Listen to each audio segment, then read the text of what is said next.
bagaimana Tuhan memulihkan rumah tangga kami, dan ujungnya Tuhan bawa saya menjadi pendoa syafaat. Kenapa saya bisa berteriak seperti ini, saudara? Karena Tuhan melatih saya menjadi pendoa, bersyafaat dan berteriak, berdiri di hadapan Tuhan, saudara. Saya mau bercerita, saya mau bersaksi. Perceraian di mana-mana di akhir zaman ini mengerikan sekali. Iblis menyerang anak-anak Tuhan dengan salah satunya perceraian. Jebakan iblis, serangan iblis itu salah satunya adalah perceraian, pertengkaran, perselisihan, keributan di rumah tangga, kehancuran di rumah tangga. Saya mau cerita ini supaya saudara mengerti betapa mengerikannya perceraian itu, saudara. Bahkan buat orang-orang Kristen, saya menangis, saudara. Begitu banyak orang Kristen menganggap perceraian sudah hal yang biasa, tidak apa-apa, dan berkata bahwa itu sesuatu yang wajar, bukan hal yang tabu lagi. Tapi saya mau berkata, Tuhan Yesus berkata, aku benci perceraian. Jadi Tuhan tidak suka dengan perceraian, saudara. Saudara tahu perceraian mengakibatkan, saudara, trauma di anak-anak kita, cacat jiwa, luka yang begitu dalam, meninggalkan luka yang sangat menyakitkan, saudara. Saudara berpikir bahwa hal yang biasa. No, tidak, saudara. Anak kita hingga dewasa, mereka akan menderita.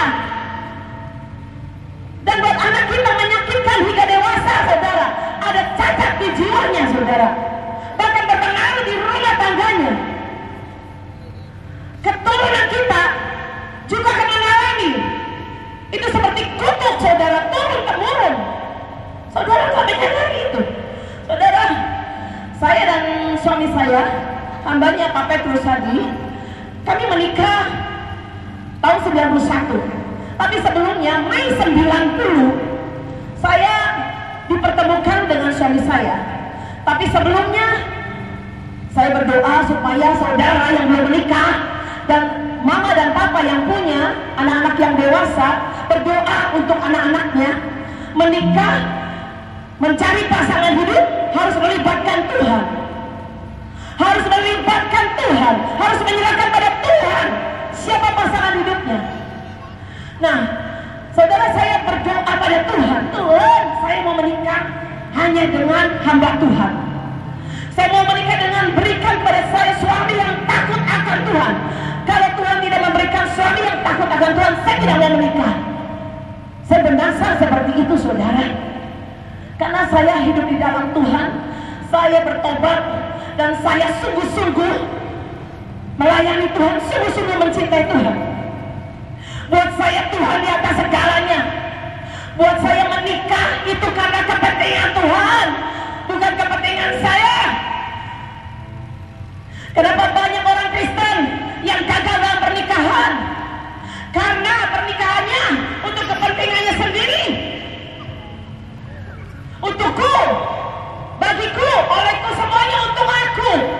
Kebahagiaanku dong. Betul, saudara, pasti Tuhan memberi kebahagiaan. Karena itu, begitu banyak orang Kristen yang gagal dalam pernikahan.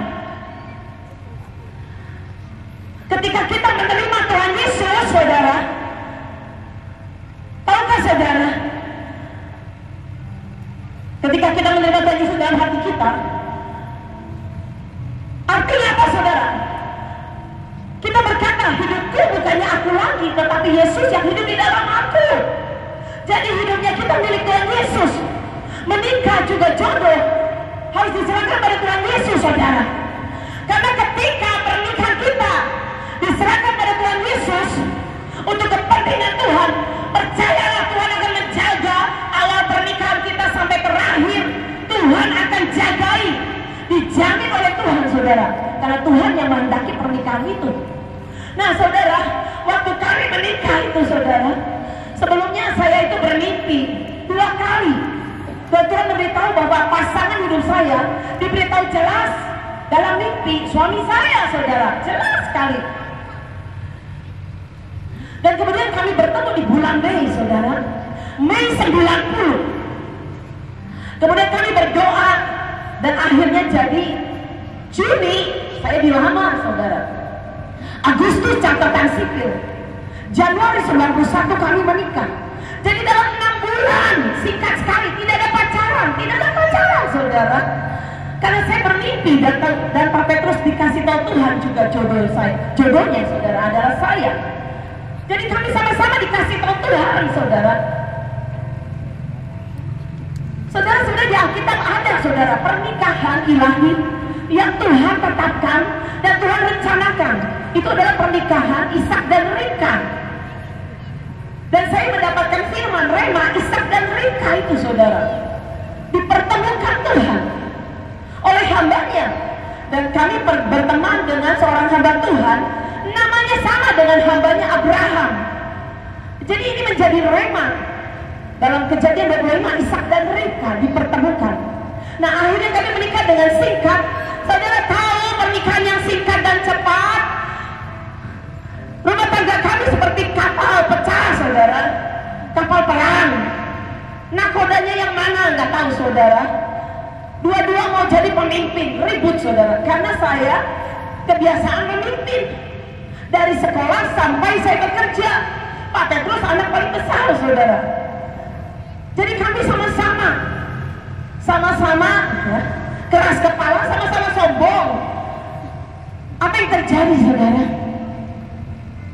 Ditambah, saudara, ada ibu mertua saya. Jadi Pak Petrus itu menikah, tadi diceritakan Pak Petrus itu, maksudnya begini, Pak Petrus itu orang tuanya bercerai pada waktu umur Pak Petrus 10 tahun. Jadi Pak Petrus 10 tahun ya, sampai waktu umur 30 tahun bertemu dengan saya. Jadi 20 tahun hidup bersama ibunya dan adiknya 2 orang. Pak Petrus menjadi ayah buat keluarganya, menjadi suami buat ibunya. Dalam 20 tahun, saudara, bayangkan. Kemudian hadirlah saya. Dan ini menjadi persaingan buat ibu mertua saya, saudara. Ibu mertua saya selalu berkata ya, dan mengatur saya. Ibu mertua saya mau supaya saya itu seperti beliau, seperti ibu mertua saya dalam melayani Pak Petrus dan dalam melayani anaknya. Jadi saya sudah dikasih peraturan seabad, saudara.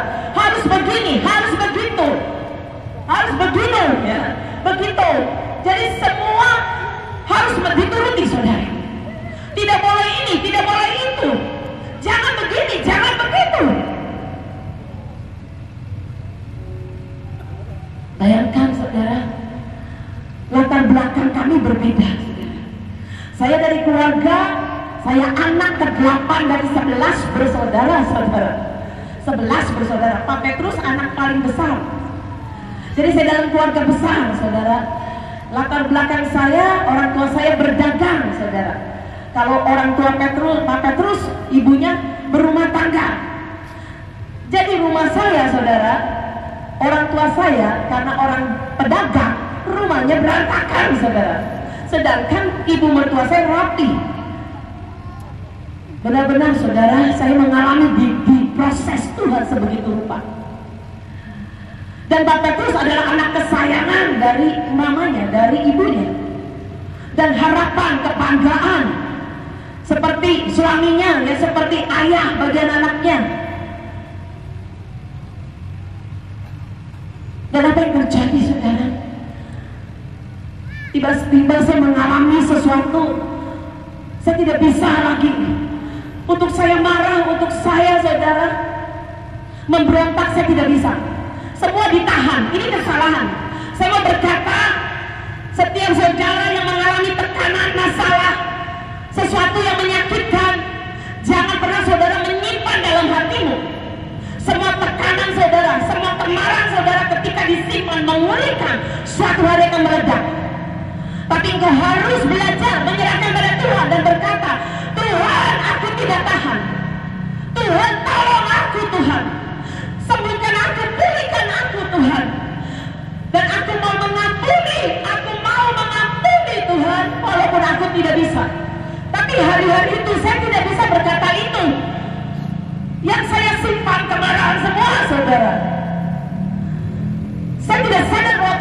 kekuatan itu masuk di dalam sumsum tulang saya, saudara. Sehingga saya mengalami suatu penyakit. Waktu itu saya mengalami penyakit kiste, saudara, miom, makin membesar seperti tumor ya, saudara. Karena saya menyimpan kepahitan begitu rupa, saudara, kemarahan, marah pada ibu mertua saya, marah pada suami saya tidak bisa membela saya. Saya pernah berkata, engkau pilih ibumu atau saya. Cerai, saya bilang, kita cerai. Tapi jelas tidak mungkin, saudara. Bagaimana mungkin Pak Petrus dengan ibunya sudah sekian lama hidup? Pak Petrus sudah bertanggung jawab. Gak mungkin sebenarnya. Tapi hari itu karena kemarahan saya.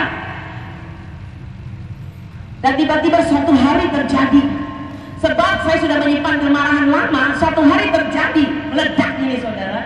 Seperti bom yang kapan saja bisa meledak. Kemarahan, kesakitan itu mengerikan sekali, saudara. Ada suatu kesakitan di dalam ini, saudara. Kemarahan, kecewa, kepahitan, mengerikan, saudara. Itu kemarahan itu punya kekuatan, loh, saudara. Hati-hati, saudara. Sakit hati itu punya kekuatan, saudara. Bisa membunuh, bisa mencaci maki, bisa mengerikan, saudara. Tindakan-tindakan yang mengerikan.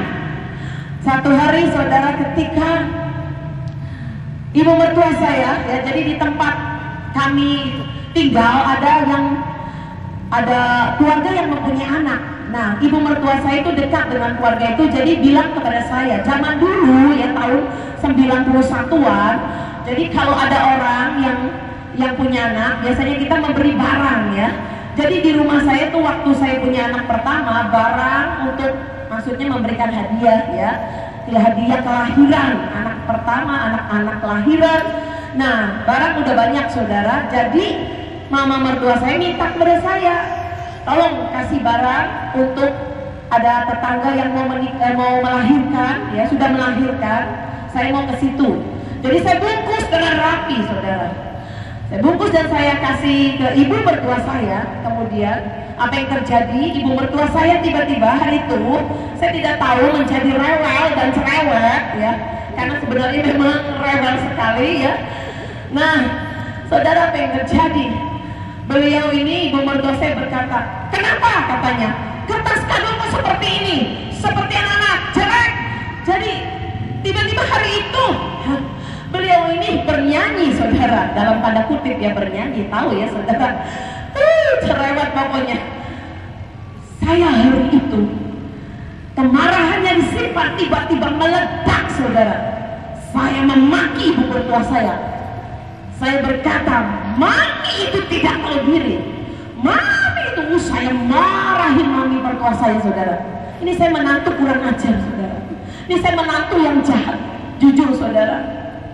Bahkan saya pernah dalam hati saya, saking saya, saudara, pahit sama mami mertua saya bilang gini, dalam hati saya memang takut untuk ngomong, mati saja mami mertua saya, jahatnya hati saya. Tuhan berkata, hatimu jahat, hatimu penuh kebencian, kemarahan.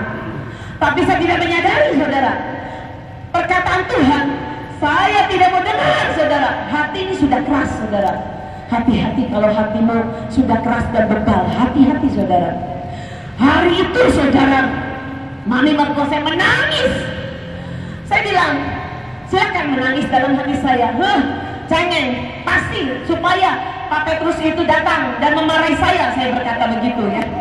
Tapi hari itu, saudara, mami mertua saya jalan ke kamarnya dan beliau menangis, saudara. Tiba-tiba, pokoknya Pak Petrus itu datang kepada saya. Pak Petrus berkata, kamu bilang apa sama mami? Mami sampai minta pulang. Mami merasa, berkata bahwa mami memang nggak punya apa-apa. Jadi tiba-tiba mami mertua saya menangis dan merasa mami nggak punya apa-apa. Mami pulang saja, mami begini-begini ya. Saudara, hari itu saya masih marah, saudara. Saya bilang, ya, mami itu mau begini-begini, biarin. Saya masih begitu mengeraskan hati, saudara. Kemudian Pak Petrus berkata, oke, saya telepon ke mamamu. Kita mau cerai, kita pulang, kamu pulang. Sebab saya bilang saya mau pulang, saya mau pergi, saya mau cerai. Hari itu saya bilang begitu. Dan saya berkata, saya bawa anak saya yang besar, saya bawa anak saya yang kecil, kamu bawa anak yang besar. Hari itu begitu, saudara. Saya berkata, saya siap ambil koper dan saya siap ambil buku tabungan, saudara. Itu setan apa yang masuk, saudara? Ketika kemarahan meledak, ketika kepahitan sudah di puncak mengerikan, saudara. Tiba-tiba, saudara, ketika Pak Petrus angkat telepon ke mama saya, saudara, yang mama saya ada di kota lain. Tiba-tiba hari itu di siang bolong, saya seperti ditampar malaikat Tuhan. Pak, saudara, saya kaget, saudara.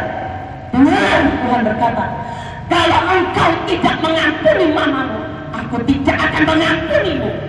Dan dengar, kalau mamamu tidak melepaskan pengampunan itu, perkataan ampun itu, habis hidupmu. Saya takut, saya teriak, Tuhan, ampuni saya. Hati saya jahat, Tuhan.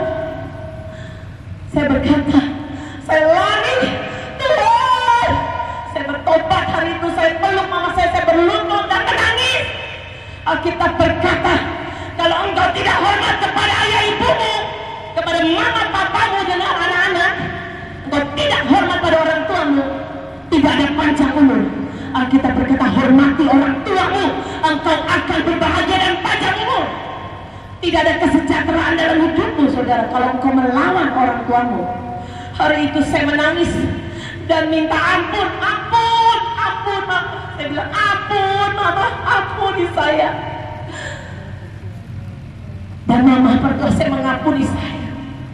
Hari itu terjadi sesuatu yang ajaib. Tidak selesai itu, saudara, saya dipulihkan dengan suami saya dipulihkan dengan adik ipar saya. Karena waktu saya menikah, saya masuk dalam rumah tangga Pak Petrus, saudara. Itu, saudara, saya seperti menjadi orang yang asing. Karena mereka itu begitu bersatu. Mereka, jadi Pak Petrus ya dengan mamanya dan adiknya, mereka sudah lama hidup bersama. Jadi kesatuannya kuat sekali. Jadi saya muncul itu, saya seperti orang asing, saudara. Dan saya merasa tidak diterima dan tertolak. Tapi hari itu Tuhan sembuhkan saya. Ketika saya minta ampun, terjadi pemulihan yang ajaib. Saudara, saya mau berkata, Tuhan mau menyembuhkanmu sangat mudah. Tuhan mau memberkatimu sangat mudah. Ayo dengar anak-anak, kamu mau sekolah, kalian mau sekolah di luar negeri, kalian mau sekolah di Jakarta, kalian mau sekolah di luar negeri, mudah. Saudara, semua yang ada di sini, kalian mau dipulihkan, diberkati, disembuhkan, mengalami terobosan, sangat mudah buat Tuhan. Seperti membalikkan telapak tangan. Tetapi Tuhan mau hari ini hatimu bertobat, hatimu kembali kepada Tuhan, kembali kepada cinta mula-mula.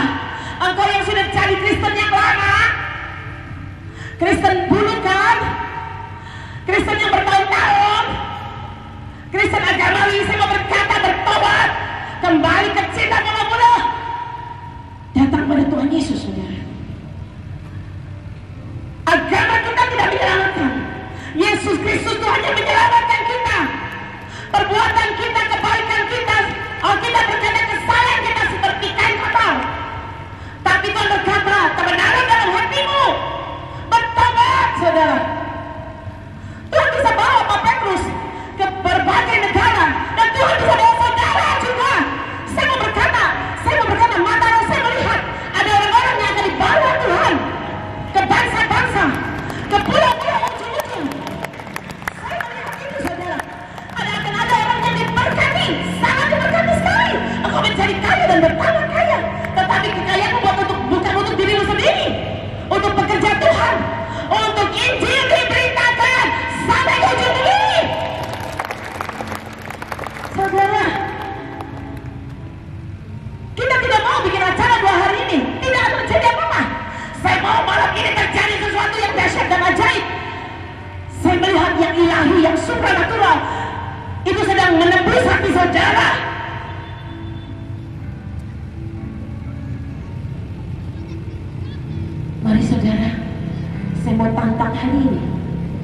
Kita mau lihat ini saudara, karena saya kemarin melihat akan ada banyak mama-mama, terutama ibu-ibu pendoa akan bangkit, berdiri untuk Indonesia, berdiri untuk pulau Allah, berdiri untuk keluargamu. Dan saya melihat anak-anak kecil. Tuhan berkata di telinga saya jelas, aku akan melawat. Kisah para Rasul Yoel akan terjadi. Anak-anak kecil, teruna-teruna, remaja-remaja, engkau akan menjadi generasi anak panah, siap dipanahkan oleh Tuhan, melesat ke tujuan ilahi, destiny yang ajaib dan mulia. Tolong disiapkan. Saudara, sebentar, saya mau jelaskan dulu. Saya mau kasih lihat saudara, pendoa, gerakan pendoa yang bangkit di akhir zaman. Jadi ada suatu pertemuan raya sidang ilahinya Tuhan, ya. Pertemuan seluruh pendoa seluruh dunia saudara. World Prayer Assembly, ya. Nah saudara, saya melihat ini diberkati saudara.